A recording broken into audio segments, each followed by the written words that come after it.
Okay, hey everyone. I promise this is the last time you'll have to see from me for a while.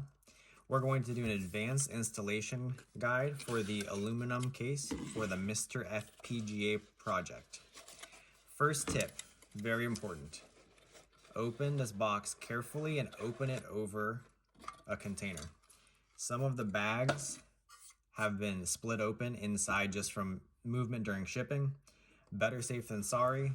Open it over a container. We're going to remove the face plates and we're going to set aside these screws that should not be needed. You can use them as spares if for some reason you drop one or come up short, but these long screws should not be needed. Okay, now carefully dump out the contents and let's go ahead and remove the back panel as well.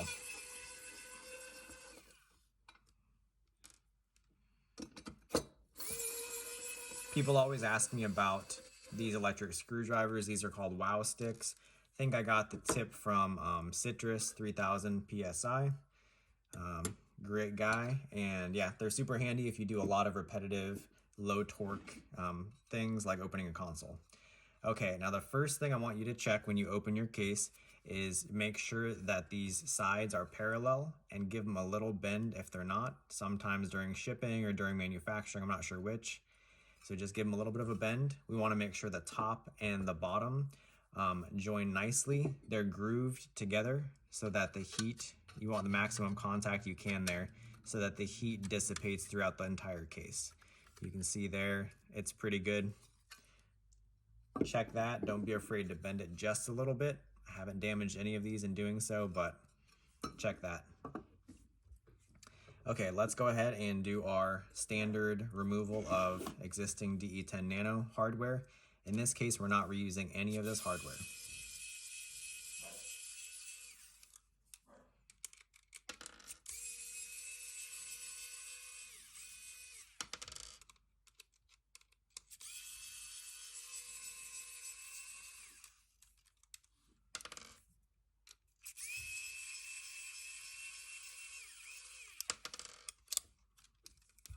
You know the deal. Okay. Standoffs are next.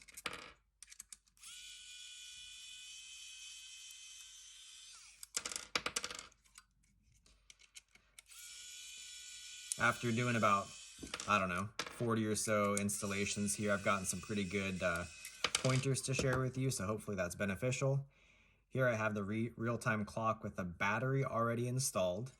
We're going to install it like this. And if you want, take a piece of tape and just wrap it around from the top, pushing it down onto these sharp pins and going to the bottom. Okay, next up, let's open up our thermal pad here. These thermal pads are pretty great. They squish down nicely and they do a pretty good job of transferring heat. Put it right on that beautiful Cyclone 5 that we all know and love. Peel off the top plastic layer. Sorry, no sound effects. And let's go ahead and empty out the contents of this bag carefully into an American cereal size bowl. Okay, first thing is first advanced tip. I already have the ADC in mounted on here with just a single bolt and nut. Let's go ahead and put on these standoffs, these spacers here first before we put the IO board on the DE10 Nano. That's gonna make it a lot easier when we're doing our main install. We won't have to use tweezers and hold things together. I picked up that tip shortly after filming the last video. So that's 1, 2. And it definitely makes the install quite a bit easier.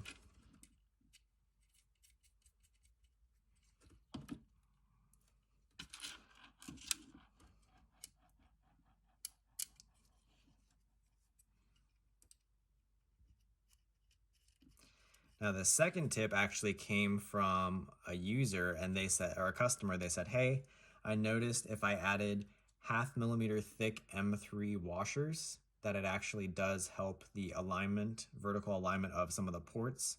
So let's go ahead and do that in conjunction with installing our I/O board onto our DE10 Nano. So first we're going to push down most of the way, get a nice mating here, and then we're just gonna slide a spacer in between each of the standoffs. We're gonna slide our washer in rather in between each of the spacers and the DE10 Nano. Doesn't have to be perfect, but try to keep enough pressure on it so they don't fall out. This is a little bit tricky, but in the end, it's worth it. These 1/2 millimeter spacers did not ship with the first round of cases because I didn't know about the placement issue, and it's really just mostly cosmetic, but I have a bunch of them now. So again, it's a 1/2 millimeter M3 washers that we are installing here.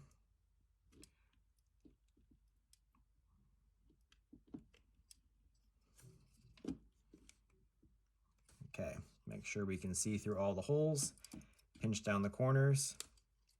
And next we're going to install our SDRAM as always. We're going to take it on the right side of the board if the buttons are towards you. We're going to support the board from the bottom, push it down. And before we forget, we're going to install our USB bracket as follows. Take it and just slide it right there. Now this is another advanced tip, but it's one that I do on all of my installs now. And that is to remove these black plastic parts on the connectors that are right behind the micro USB port. And we're going to do that simply. It's very easy. You can use a lot of different things. They're just barely held on there. And we're just gonna slide them off like so. And then these, we're not really cutting, we're just pulling.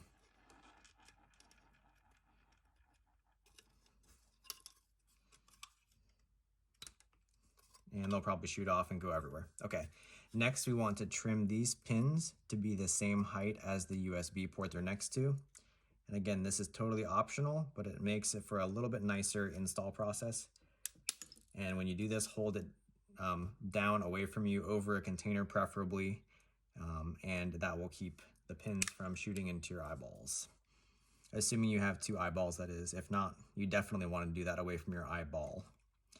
Make sure the pins are nice and straight, and let's go ahead and drop this USB hub into our case. And we're going to do this once again by angling it downward, sliding the 3 ports in, and letting it seat like that.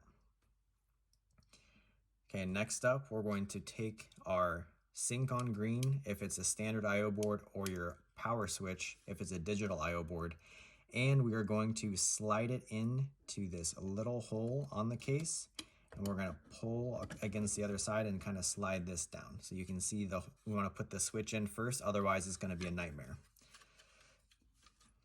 Okay.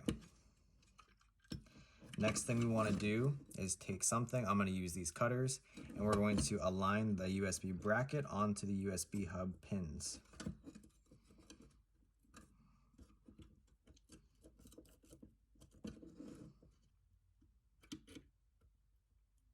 Okay, so I have it in there most of the way. I promise it's normally not this hard. And we're going to next take these long M3 screws and these aluminum spacers. These are just pass-throughs.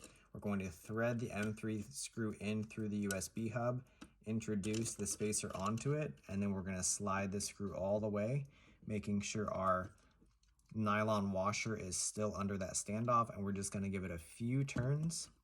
This helps keep everything from sliding apart as we work our way around. It's a pretty good way of doing it, and it doesn't require tweezers like last time.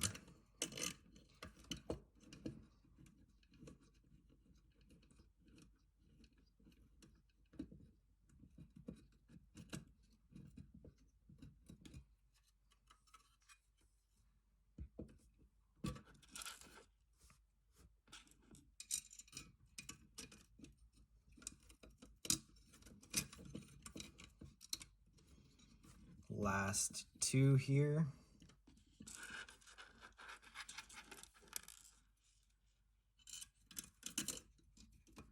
After doing a whole bunch of these cases, I thought it would be good to make another video and show some of the tips and tricks. I've seen a ton of cases successfully assembled. People say it's not too bad, but there are some, rough spots we can work out. And now that we have everything all started through here, the next trick is to make sure when we are this one came out. Make sure that when we are installing an analog I/O board that the whole assembly is slid backwards in the case. What do I mean by backwards? I mean when there's a little bit of play in these bottom screws, make sure the thing is slid all the way that way. That way these standoffs, these little anchors for the VGA port, have enough to bite to.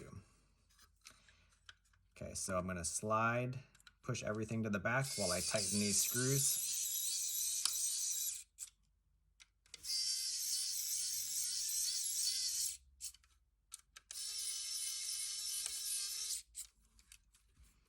A little shameless plug here.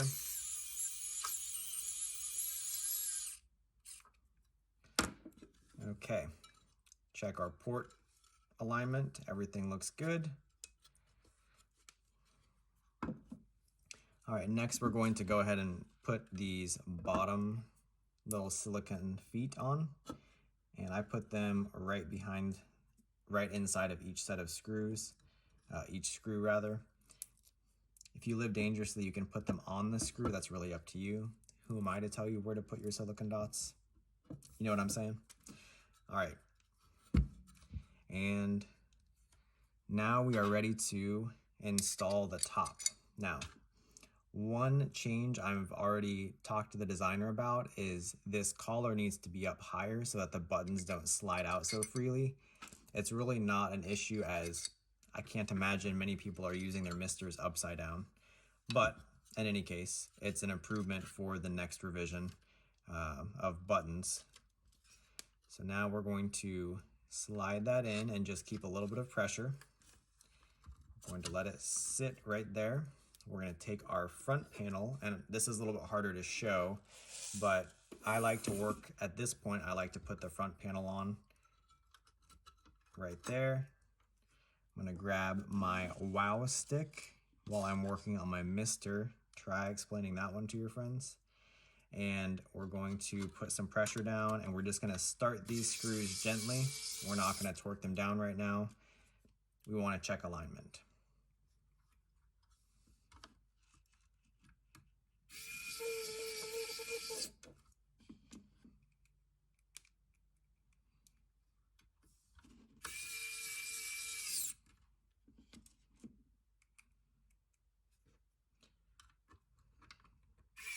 And these are all, I believe these screws are all M2.5 screws, and they should be something like maybe 5 millimeters or 4 millimeters. Okay, we want to make sure that our top and our bottom, the U shape, meet nicely all the way around, and we can put a little bit of pressure on it as we put the panels on, but it is important to make sure that there's good contact here so the whole case becomes the heat sink. If you've seen my thermal images of the case, you can see the whole case is actually warm, dissipating the heat. Okay, we're going to take off these standoffs.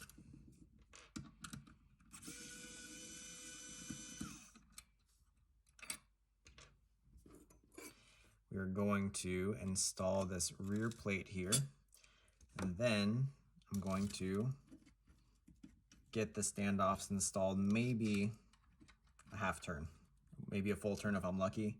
And you can torque these down a little bit. Next revision, I'm going to ask for some longer VGA anchors.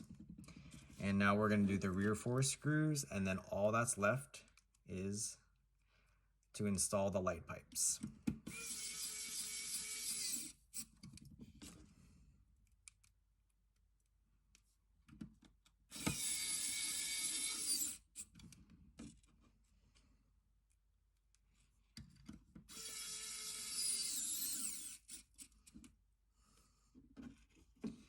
Last one here, and then everyone's favorite part.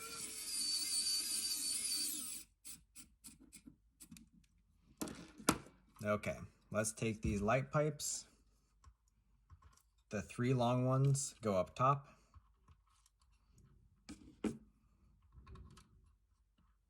Okay, and then all the short ones go around.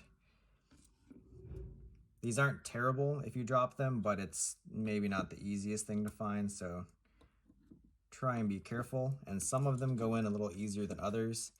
The ones that need a little bit of extra force, I recommend using something soft and rubber, or something you can just push down on.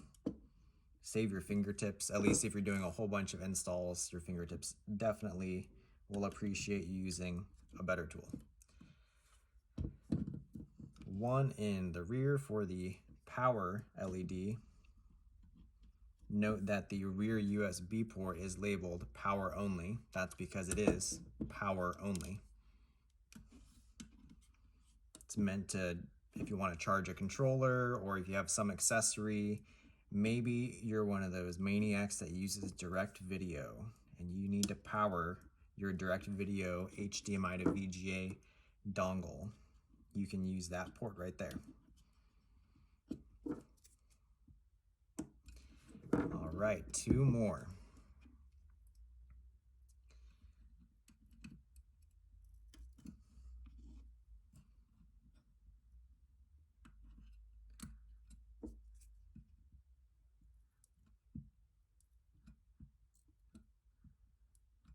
Okay, so that is the finished case. Let's set aside here all of the original hardware.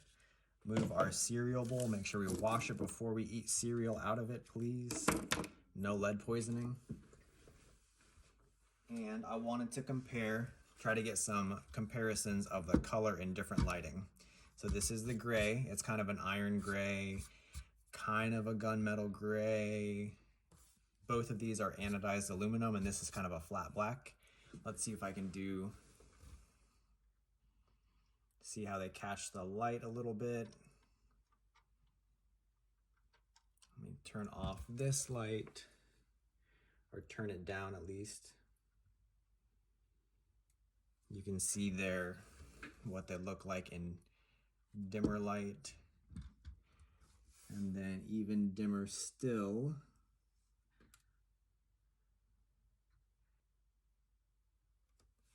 All right, there you have it.